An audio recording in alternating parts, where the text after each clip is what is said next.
Good morning, and yeah, just to further build on what Martin said, thank you for making probably a long journey out west, in digging into your Sundays as well yesterday. So what I'm going to do briefly in 10 minutes, just give you a background to Marine Energy Pembrokeshire. We've got lots of new faces, lots of new names on the delegate list, which is great for Pembrokeshire and Wales.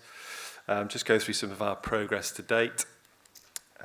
Look at the economic impact that the sector's had in Wales already, and the global opportunity and why Wales is really, really keen to be part of this new emerging industry, and then a slide on why Wales, basically. So if you don't know who we are a partnership between technology developers, the supply chain, academia, and the public sector working together in collaboration. We began Marine Energy Pembrokeshire in 2010, and our working group members are all there. You can't quite see them on the left. Basically, all of the supporting organisations you'd expect to see in this sector: the Welsh Government, the Crown Estate, Natural Resources Wales, also academia, previously CCAMS, the Catapult, and we've got now about 25 wave entitled technology developers as part of the working group. What we have noticed since 2010 is a real increase in Wales. From an interest point of view, we started off with our working group with 8 people sat around a table in Pembrokeshire. We now hold our working group meetings in Cardiff, and they're always fully booked with around about 45 people. Both third-party managers are demonstration zones as well as part of MEP, which is really important. And just to say that a lot of what we do is actually pan-Wales. So just briefly, some of the outputs that we've been involved in for the last year, just to give you an update of MEP. We have a 5-year industry-led business plan. We developed this after a survey of our working group in 2013-14, where we asked some questions: what should we be focusing on? So current work streams and the priority areas for us have been, first of all, we had to secure some funding to help to deliver that. So I'll pause for a moment and thank our funders: the Welsh Government, Pembroke Port, the Crown Estate, and the local authority. Without their support, we wouldn't be sat here today. The other thing is all about promoting Welsh capability. We do that by attending conferences and telling people about Wales, and also holding our own while you're all here today. We're working on some MOUs. We have one in place at the moment with the Region Southwest and the Marine Energy Park, also Wave Hub, and at the moment just in discussions with Canada and Ireland and how collaboratively we can all work together across the world to develop this industry. Working group meetings, I've mentioned those, really, really well attended, really important for the sector, and I think as a single point of access, the feedback we get is it's great for a developer. He can come to a working group meeting and he can meet WEFO, he can meet the Crown Estate, he can meet Natural Resources Wales, and he can meet some tier 1 supply chain companies all in one go, potentially saving quite a few weeks. And I can assure you I didn't pay Gavin to say these nice things, but he came from Scotland and attended one of our meetings, and that was the feedback on the network that we have in place. The other thing we do is represent the sector and also provide a conduit for information. We do that. We have a working group I've mentioned, but also a contact database with around about 800 people on it. Our website ranks 4th out of 21 million for the search term marine energy, which drives about 300 people a day to the website. So really, really useful if you want to get information out. Quite often, consultation responses is something we do, and then we're often invited to go and provide some oral evidence to the Welsh Government as well. Just last week, we held a Assembly members meeting in the Senedd, we had cross-party sponsorship, and it's great to see one of our Assembly members here today, Joyce, down at the front, who provided some of that support, and that was basically just getting all of the leaseholders in Wales and some of the tier 1 supply chain companies, and just letting AMs know about the potential that we have here in Wales. Martin mentioned the Minister's going to come along later on this morning and talk about this. The next point there really is she put together a ministerial marine energy task and finish group, and I'll leave her to tell you about that. But from our side, from industry, it was really positive to be involved in developing and taking a lead on Welsh Government. So yeah, really, really positive. The other things we do is provide bespoke business advice and support. We've got an example of that tomorrow, where we're taking a tidal technology developer around the port and to meet the local supply chain companies, just so they can appreciate the capabilities that we have here.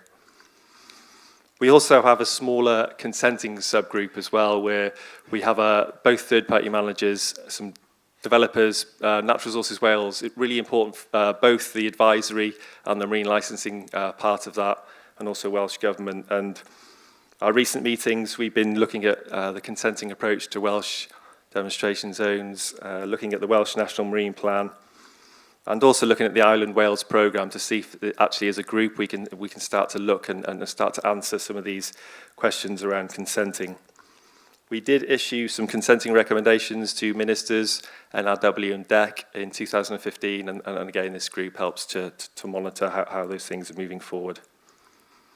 There's a little example of consenting guidance that we've put together. It's an interactive step-by-step approach through the consenting process in Wales.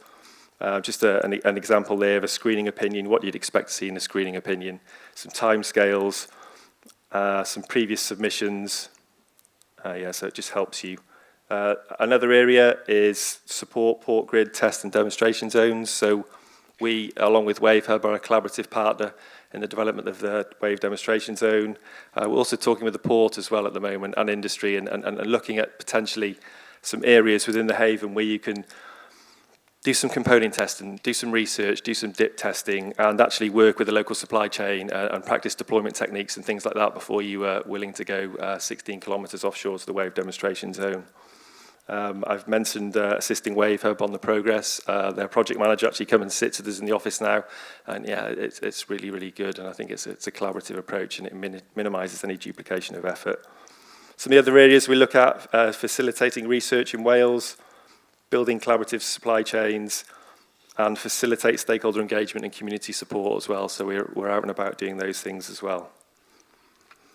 Way back in 2014, we did this, and I think we did this for the government and for ministers as well, so they could have an appreciation that whilst at that time we didn't have a device wet, the sector was in Wales having a really, really positive impact. So the key points here, this is before commercialisation. At the time, it was before a device got wet.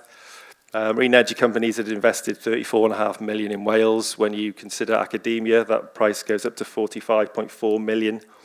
Every pound of public support was leveraging in £3 of private sector investment, and that was adding up to 174 person years of employment. What I can say now, those figures will have significantly increased, and we'll be refreshing these figures in 2016. And the other important thing is those figures are direct impacts. If you look at the wider supply chain, then those numbers and that impact increases. Of that, 50% of the tidal stream supply chain was from Wales, which is great for us to be involved in emerging industry at that level. 60% from Wave, and Tidal Energy Limited, of their 49 principal contracts, 22 of Welsh supply chain companies. So again, it's great to be involved. What is also really, really positive is Tidal Lagoon, Swansea Bay, Marine Power Systems, Minesto, all aiming for a minimum of 50% Welsh supply chain content in their projects moving forward.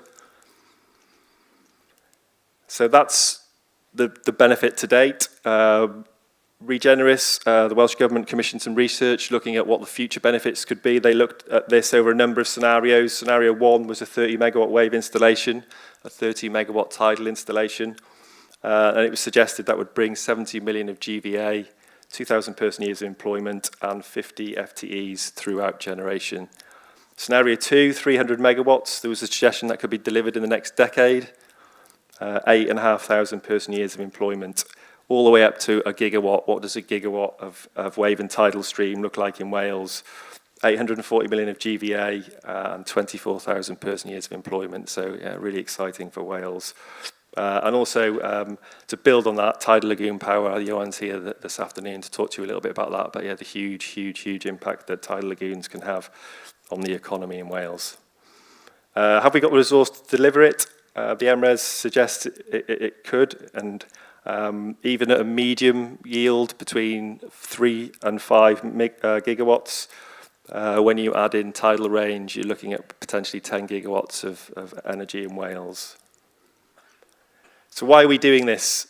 I think for us, transportable knowledge and skills, getting the supply chain involved in this sector early, deploying devices, getting people in Wales, attracting people to Wales, It's about being involved in this global opportunity. The Carbon Trust suggesting of 653 million between 2010 and 2050. I think it's fair to say that we can stand in Wales today and agree that Scotland are definitely the world leaders at the moment. We just had a little look at all the things that have been going on in the world at the moment. Deployments in Australia, China, Denmark, Finland, France, Ghana, Hawaii, Italy, the Netherlands, and on and on and on it goes. And it's great that we've actually got a deployment in Wales now, and Martin's going to tell you about that in a moment. Also a number of planned deployments. And I thought this was really interesting, the BP Energy Outlook. They've actually downplayed the role that renewables will play in the market. And they made their recent comments that between 2020 and 25, renewables will match oil's gain in the years that included the Texas oil boom, the discovery of oil in the Middle East, and the British Navy switching to oil. So huge, huge opportunity. I will add that was for all renewables as well, not just marine. So why Wales? I think we're going to answer this as we go through the day. But we're fortunate we have tidal stream, we have wave, we also have tidal range. We have structural funding that we're about to hear about. We believe it's the most structural funding for marine energy in all of the member states, possibly even the world. Over 100 million euros prioritised for marine energy. That's a big statement for the Welsh Government and Wales. We have world-class ports, skills and energy sector supply chains already here to help deliver that. 2 demonstration zones that you're going to hear about, 4 seabed leases already, and again, I mentioned the significant potential for tidal range. Those resource areas, those ports, supply chains, all really, really in close proximity to grid. World-class research and academia as well. Welsh universities working in this space for a number of years now, and that's really, really important as well. Also, government support and the fact that the Assembly have a legal duty for sustainable development, and also some of the groundbreaking policy that we've got coming in Wales now that you may or may not be aware of, but the Wellbeing of Future Generations Act, where ministers and public bodies have to consider the future while they make their decisions as well. So that's a sector we feel really, really can play a good part into it, and also the collaborative approach that we've built thus far, what we hope to continue going forward. And that's all for me, and enjoy the rest of the day. Thank you.